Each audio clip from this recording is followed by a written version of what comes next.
By day, it's the city of brotherly love. By night, it becomes something else entirely. Welcome to NVL Travel Documentary.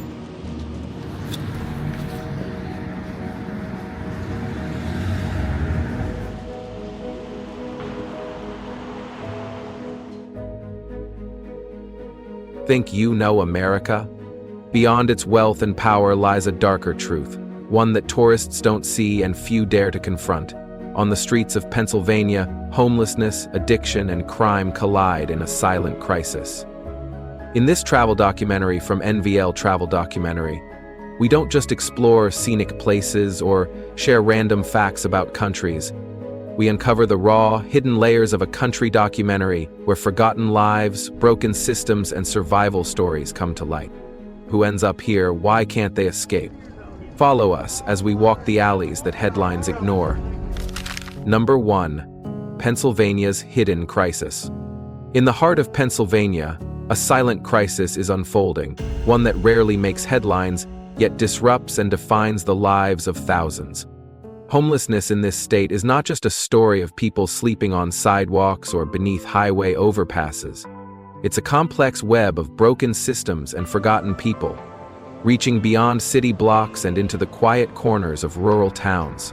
From the heart of Philadelphia to the farmlands of central Pennsylvania, this crisis does not discriminate by geography. As of early 2025, more than 14,000 people in Pennsylvania are experiencing homelessness on any given night.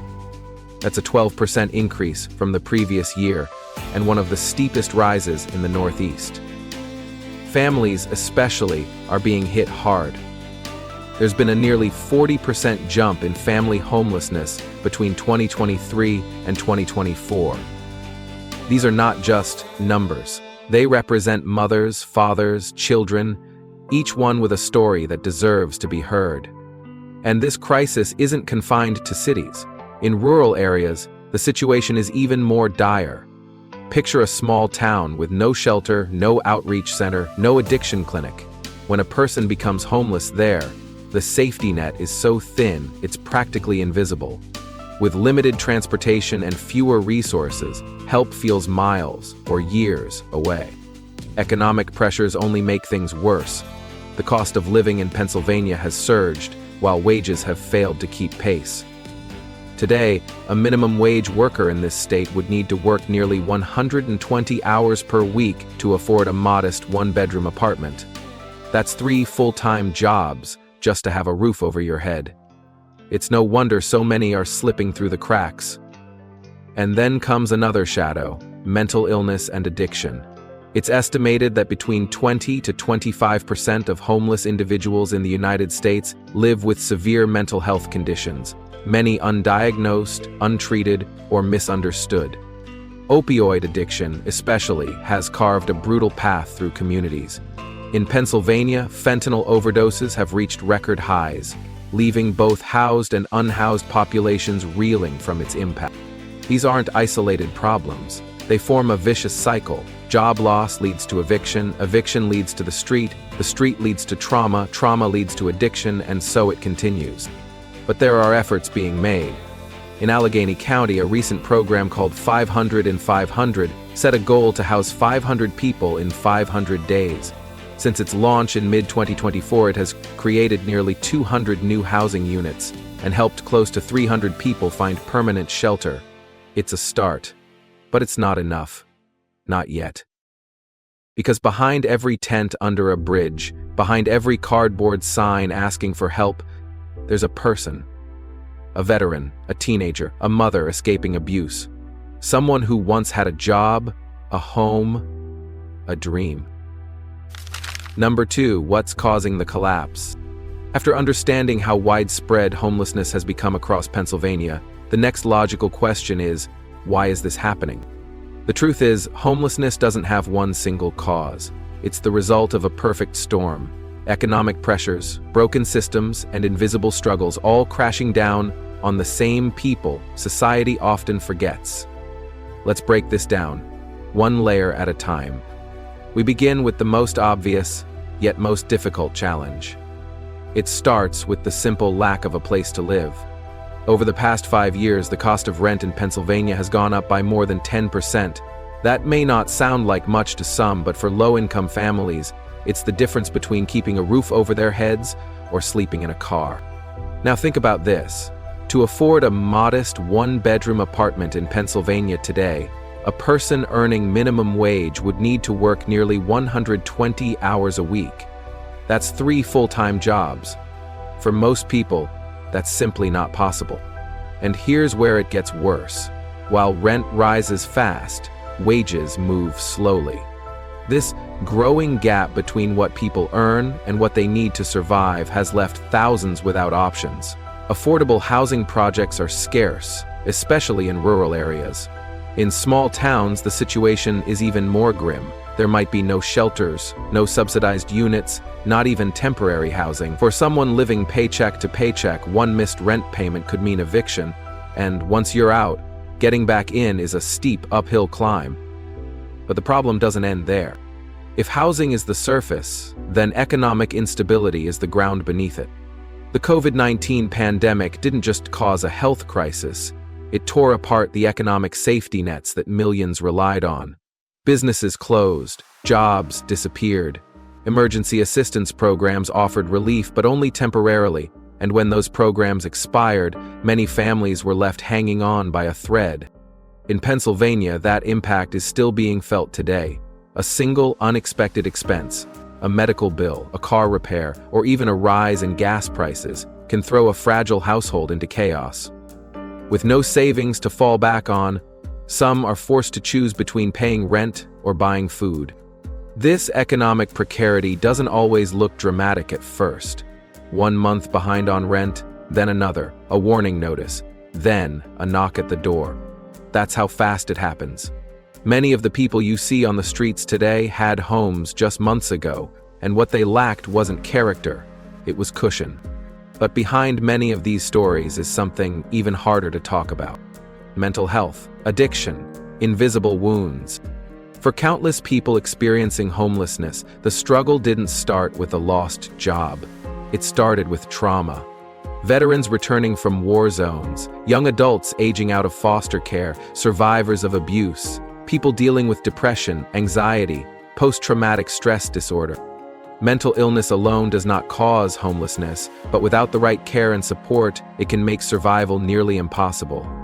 Now add opioid addiction into the mix. Pennsylvania has been hit hard by the opioid crisis. Fentanyl, a synthetic drug many times more powerful than heroin, has flooded communities, from city blocks to quiet suburbs.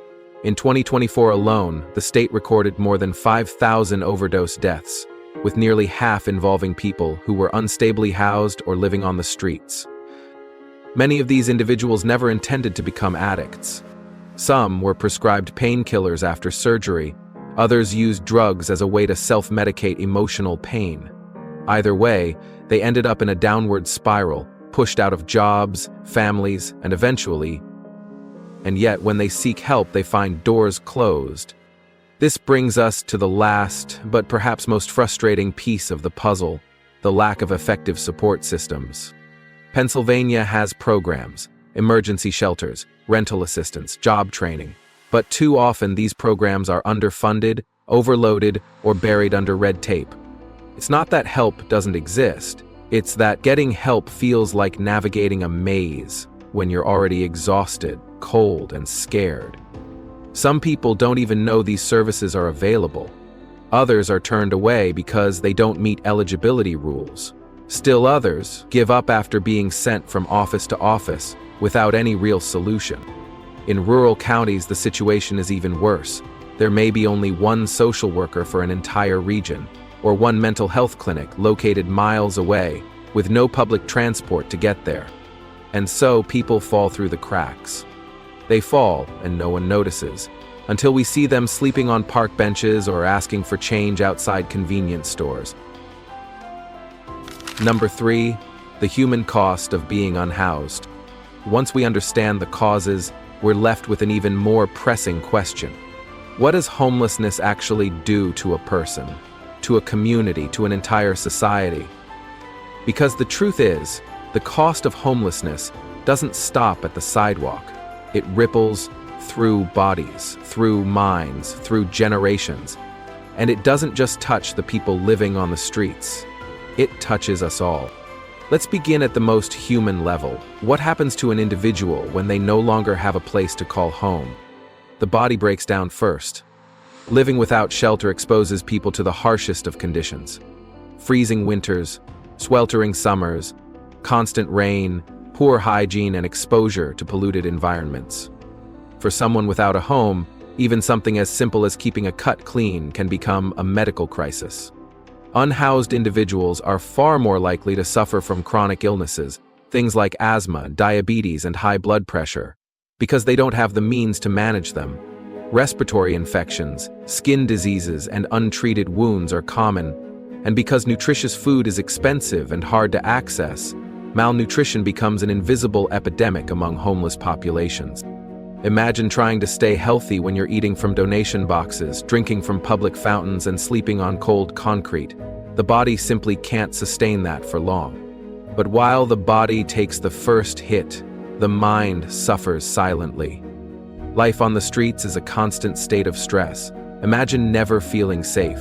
Imagine trying to sleep with one eye open, wondering if your few belongings will be stolen or if someone will attack you. That kind of chronic anxiety takes a toll.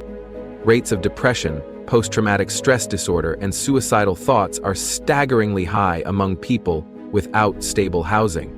And the longer someone stays homeless, the deeper the psychological scars become. Worse yet, a feeling of being invisible begins to set in. People walk past without making eye contact, social connections fade, family ties break. Eventually, many stop reaching out for help altogether, not because they don't want to, but because they've been rejected too many times.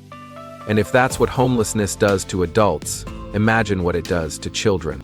In 2022, there were more than 35,000 school-aged children experiencing homelessness in Pennsylvania alone. 35,000. That's enough to fill nearly 400 school buses, and that number has likely risen since then. For these kids, education becomes an uphill battle. They bounce from shelter to shelter, from motel rooms to temporary housing. They miss classes, can't focus, or drop out entirely. Without stable housing, how can you be expected to do homework, sleep well, or show up ready to learn? And the consequences aren't just short-term. Studies show that students who experience homelessness are more likely to repeat grades, score lower on standardized tests, and face long-term challenges in employment and income. In other words, homelessness creates a cycle of disadvantage that starts young and is incredibly hard to break. But the impact doesn't end with individuals. Homelessness has a cost for all of us. Let's talk money, because this crisis, silent as it may be, is expensive. Every year, Pennsylvania spends millions of dollars on emergency shelters, hospital visits, law enforcement, and temporary services just to manage homelessness. And those costs add up fast. For example, one single hospital visit for an untreated chronic condition can cost the state thousands of dollars. Multiply that by the number of unhoused individuals who lack regular care, and the price tag skyrockets. And when people don't have homes, they're more likely to interact with the justice system, not because they're criminals, but because they're trying to survive. Loitering, trespassing, petty theft, these are not hardened crimes, but they still drain police time, court resources, and jail space. All of it funded by taxpayer money. Meanwhile, money that could be invested in education, infrastructure, job creation, or public health is instead funneled into patchwork solutions that treat the symptoms, but not the cause. But perhaps the most devastating cost is the loss of human potential. Homelessness takes people out of the workforce. It robs individuals of their ability to contribute, to create, to build, to thrive. When someone's basic needs aren't met, food, shelter, safety, they can't focus on employment or education. They can't dream of long-term goals. They're too busy surviving day to day. Imagine what we lose when thousands of capable, talented people are sidelined by a system that couldn't catch them in time. The next great teacher, the next small business owner, the next kind-hearted neighbor, they're out there, on the margins. waiting for a chance to be seen, heard, and given a fair shot. Number 4, real solutions that can work. We've talked about the scale of the problem, we've looked into the causes, we've seen the impact on individuals, on families, on entire communities. But now comes the part where things can start to change. Because homelessness is not inevitable. It's not some force of nature that we're powerless to stop. It's a human-made problem, and that means it can have human-made solutions. In this next chapter of NVL Travel Documentary, we explore 4 potential paths forward. Each one is a piece of the puzzle, and together they form the foundation of real, lasting change. Let's start where the problem often begins, with housing. First, we need more affordable places to live. It sounds simple, but it's one of the most powerful tools we have. Studies across the United States show that access to stable, affordable housing is the single most effective way to reduce homelessness. In Pennsylvania, one of the biggest barriers is the lack of available units. There just aren't enough low-cost homes or apartments for people who need them. That's why building new, affordable housing is critical. This means funding public projects, incentivizing private developers to create low-income units, and streamlining zoning laws to make it easier to build in both urban and rural areas. But building homes is only part of the solution. We also need to make existing housing more accessible. That's where rental assistance and housing vouchers come in. These programs help low-income individuals and families cover the cost of rent, so they don't fall behind and risk eviction. In Pennsylvania, thousands of families are on waiting lists for vouchers that could stabilize their lives almost overnight. Imagine what could happen if those wait lists were cleared. How many people could be saved from the trauma of losing their homes just by bridging the gap between rent and income? Of course, even with a roof over your head, you still need to stay healthy. And for many people experiencing homelessness, that's the next major obstacle. Second, we need a healthcare system that meets people where they are, both physically and emotionally. People living on the streets often face severe mental health challenges, depression, anxiety, trauma, post-traumatic stress disorder, and many also struggle with addiction. But access to mental health care is limited, especially in rural counties, where providers are few and far between. We need to expand mental health services across the state. That means more clinics, more mobile health units, more crisis response teams that can step in before someone ends up in the hospital or jail. And when it comes to addiction, we need to stop treating it as a crime and start treating it as a disease.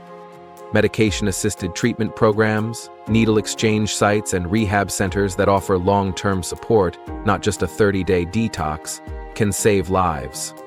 Just as importantly, these services must be affordable or free, and designed to be trauma-informed and non-judgmental. Because if someone has been turned away enough times they stop seeking help, we cannot afford to let that happen. Now imagine someone has a place to live and they've started to get the healthcare they need. What's next? They need a way forward. They need skills. They need hope. That brings us to the third solution: education and job training. Many people experiencing homelessness want to work, but they lack the training, certification, or support to land stable jobs. That's why job readiness programs are essential. Across Pennsylvania, we need more partnerships between local schools, community colleges, nonprofits, and businesses to offer vocational training, apprenticeships, and re-entry employment programs. These initiatives can provide everything from resume building to certifications in trades like construction, culinary arts, or home healthcare. And it's not just about skills, it's about confidence. It's about helping someone believe they can still rebuild their life, no matter how far they've fallen. For young adults and teens experiencing homelessness, access to education must be protected at all costs. That means ensuring school transportation, tutoring, counseling, and stability so that homelessness does not automatically mean the end of a future. And finally, there's a lesson we've seen again and again. No one organization, no one person, no one program can fix this alone. That's why the fourth solution is perhaps the most important: collective action. Real change requires a coalition of forces. Government agencies, local communities, faith-based organizations, volunteers, nonprofits, healthcare providers, educators, employers. Everyone has a role to play. Imagine a system where someone who loses their home is immediately connected to a caseworker, where that caseworker has access to a centralized database of resources, housing openings, mental health clinics, food programs, job opportunities. Imagine a network that wraps around a person, instead of forcing them to chase down help in a dozen different places. Some cities in the United States are already testing this model. It's called a housing-first approach, and it's based on the idea that once you stabilize someone's housing, everything else becomes more manageable. And it works. In Salt Lake City, for example, chronic homelessness dropped by more than 90% after adopting housing-first strategies. Similar results have been seen in Houston, Texas, and other parts of the country. Why not Pennsylvania? To make this happen, we need leadership, funding, and most of all, public will. Because homelessness isn't just a government issue, it's a human issue. And if we believe that every person deserves a safe place to sleep, if we believe that no child should do their homework in a shelter lobby, if we believe that people are more than their worst moment, then we already have what we need to act. Number 5, what Pennsylvania is doing and what's still missing. So far, we've explored what causes homelessness. We've seen how it breaks down lives, and we've looked at what could be done to stop it. But now we turn the camera closer to the present moment. What is Pennsylvania doing right now to address this crisis? Where are we making progress? And where are we still falling short? Because while the ideas we've discussed, affordable housing, mental health care, job training, are powerful, they only matter if they're being put into action. Let's begin with what's already in motion. First, Pennsylvania is taking steps, but are they enough? In recent years, the state has rolled out a number of programs aimed at addressing homelessness. These include emergency rental assistance, temporary shelters, and short-term relief programs designed to keep people from being evicted or stranded. During and after the COVID-19 pandemic, federal relief funds allowed counties across Pennsylvania to launch rent aid programs that helped thousands of residents stay in their homes. Shelters received more supplies. Some cities expanded winter emergency housing. In Philadelphia, the Office of Homeless Services has worked with nonprofits to increase shelter capacity and to connect people with transitional housing. In Allegheny County, the 500 in 500 campaign made headlines by setting a bold goal: place 500 people experiencing homelessness into housing in 500 days. And those efforts have led to real results. Hundreds of individuals and families have found safety, stability, and a sense of dignity they hadn't known in years. Dozens of housing units were created or reclaimed. More outreach teams are now walking the streets, actively looking for those in need. But the reality is sobering. These programs, while life-saving, are still too small, too slow, and too scattered to match the size of the crisis. And that brings us to what's still broken. One of the most visible problems is the long waiting lists for affordable and permanent supportive housing. Across Pennsylvania, thousands of residents are currently waiting for public housing placements or housing vouchers. For some, the wait stretches over 2 years. Let that sink in. 2 years of living in a shelter, on a friend's couch, or on the street, hoping for a phone call that might never come. And even when housing is available, bureaucratic red tape often slows the process to a crawl. Applicants must navigate complex paperwork, eligibility requirements, background checks, and interviews, steps that can be overwhelming for anyone, let alone someone already dealing with trauma or mental health struggles. Then there's the issue of support services. Even when a person secures housing, that's only the beginning. They often need continued help, access to mental health counseling, job placement assistance, addiction recovery, or life skills training. But in Pennsylvania, many of these services are understaffed, underfunded, or geographically out of reach, especially in rural areas. Take mental health, for example. According to recent state reports, more than half of counties in Pennsylvania qualify as mental health professional shortage areas. That means long wait times, few available therapists, and overwhelmed crisis centers. And what about job training? Programs do exist, but they're not well coordinated. Someone might get housing in one city, but their job placement program is located 20 miles away with no transportation to get there. Others may never hear about available training at all, because here's another major gap: communication. Many people experiencing homelessness don't even know what resources exist or how to access them. That's partly because outreach efforts remain inconsistent and underfunded, especially outside of major urban centers. There is no centralized platform or system where someone can easily search for help based on their needs. Flyers, hotlines, and word of mouth only go so far, especially for people without phones, internet access, or stable locations. And it's not just the homeless who are disconnected. Landlords, employers, healthcare providers, and even the general public often lack awareness of the programs available in their communities. As a result, we end up with a system where thousands of people need help. Thousands of programs want to offer it, but the two rarely meet. That is the tragedy of fragmentation.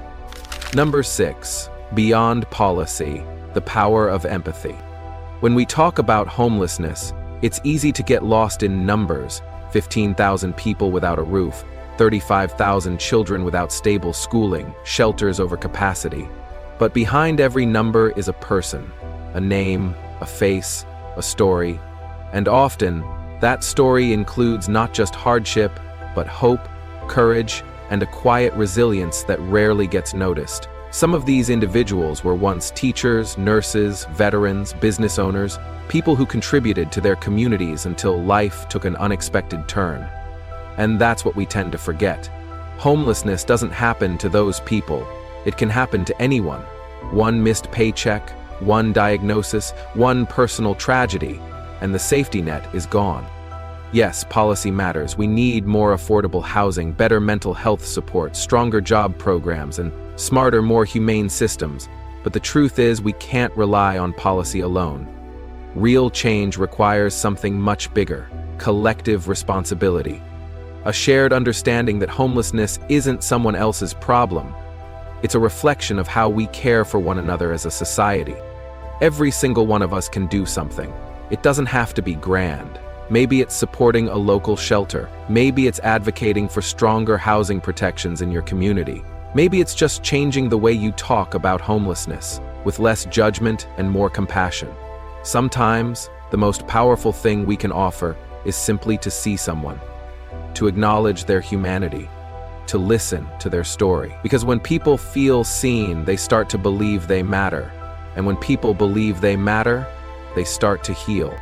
So as we close this journey through Pennsylvania's hidden crisis, let's not think of it as an ending, but as a beginning, a chance to look at our cities and neighborhoods through new eyes, a chance to turn awareness into action, a chance to build something better, not just for the unhoused, but for all of us.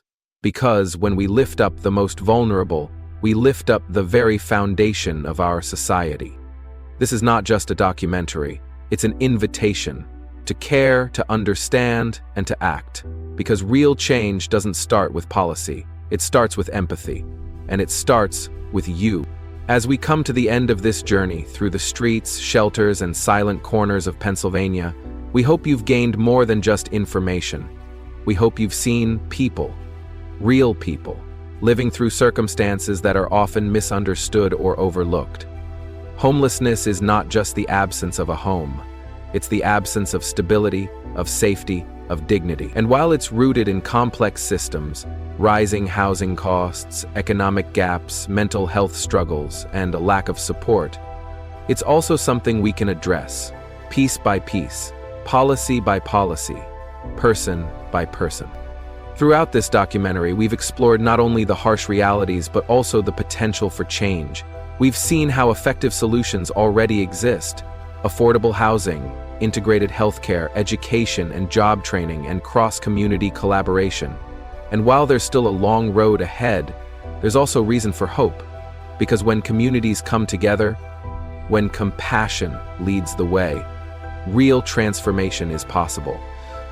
At the heart of it all is a simple truth: everyone deserves a place to belong, a space to feel safe, a chance to rebuild. And the more we listen, learn, and act with empathy, the closer we get to a future where no one is left behind. If this story moved you, helped you see the world a little differently, or made you reflect, consider supporting our work by liking this video, subscribing to NVL Travel Documentary, or sharing your thoughts in the comments below. We believe stories like these matter, and we'd love to hear your voice. Thank you for traveling with us beyond the landmarks, beyond the statistics, and into the human experience that connects us all. Until next time, stay curious, stay compassionate, and keep exploring.